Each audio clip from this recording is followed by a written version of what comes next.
कांग्रेस के साथ कुछ भी अच्छा नहीं हो रहा। कांग्रेस के नेता ये कोशिश कर रहे हैं कि कैसे भी राहुल गांधी प्रधानमंत्री बन जाएं, लेकिन जिस तरह की खबर कांग्रेस के अंदर खाने से आ रही है उससे साफ है कि कांग्रेस की राह आसान नहीं है। वहीं पीएम नरेंद्र मोदी ने इस बार ऐसा फैसला लिया है जिसके बाद कांग्रेस की कलई खुल गई है। हाल ही के दिनों में कई कांग्रेस के वरिष्ठ नेताओं ने पीएम मोदी और मोदी सरकार की तारीफ की है, जिससे कांग्रेस की चिंता जरूर बढ़ गई होगी। वहीं अब मोदी सरकार के एक फैसले से कांग्रेस बैकफुट पर आ गई है। पहलगाम के जवाब में शुरू हुई ऑपरेशन सिंदूर की सबसे बड़ी ताकत ये रही कि इसको लेकर पूरा भारत राजनीतिक तौर पर भी एकजुट नजर आया। भारतीय सशस्त्र सेना ने इस ऑपरेशन में अपना लक्ष्य बहुत ही सटीकता से हासिल किया और पाकिस्तान और पीओके में आतंकवादियों के 9 बड़े ठिकानों को पूरी तरह से मिट्टी में मिलाने में सफलता भी हासिल की। लेकिन इसके बाद इस मुद्दे पर भी राजनीति शुरू हो चुकी है और कूटनीतिक स्तर पर भारत की बात दुनिया भर के देशों के सामने रखने के लिए जा रहे 7 सर्वदलीय प्रतिनिधिमंडल को लेकर भी विवाद खड़ा किया जा रहा है। लेकिन जिस तरह से प्रतिनिधिमंडल में शामिल सदस्यों ने, चाहे वो किसी भी दल के हैं,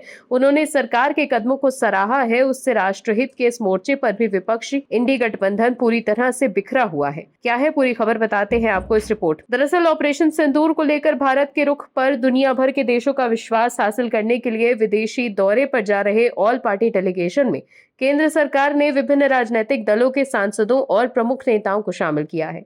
इसके पीछे की वजह यह है कि राष्ट्रहित के इस मुद्दे पर भारत की एकजुटता का संदेश दुनिया भर के देशों तक पहुंचाया जा सके। विपक्ष के जिन सांसदों को इस प्रतिनिधिमंडल का हिस्सा बनाया गया है, उन्होंने सरकार के फैसले की जमकर सराहना की, जबकि कांग्रेस और तृणमूल कांग्रेस जैसी पार्टियों की ओर से आधिकारिक तौर पर इस मामले में सरकार की ओर से सदस्यों के चयन के तरीकों पर सवाल उठाए गए। कांग्रेस भी अपने सांसदों के चयन से खुश नहीं है, लेकिन पार्टी के जो सांसद चुने गए हैं वो पार्टी को साफ संदेश दे रहे हैं कि उनके लिए देश सबसे ऊपर है। शशि थरूर द्वारा अपनी भागीदारी को उचित ठहराने के लिए राष्ट्रीय हित का हवाला दिए जाने के बाद कांग्रेस सांसद मनीष तिवारी ने भी पाकिस्तान प्रायोजित आतंकवाद के खिलाफ वैश्विक पहुंच के लिए भारतीय प्रतिनिधिमंडल में शामिल होने के अपने फैसले को स्पष्ट करने के लिए राष्ट्र के आह्वान का हवाला दिया है। कांग्रेस नेतृत्व ने दोनों सांसदों को प्रतिनिधिमंडल में शामिल होने से रोकने का असफल प्रयास किया था, जिसमें विपक्ष के नेता राहुल गांधी ने 4 वैकल्पिक नाम प्रस्तावित किए थे। सरकार ने कांग्रेस की सूची को खारिज कर दिया, केवल आनंद शर्मा को स्वीकार किया गया।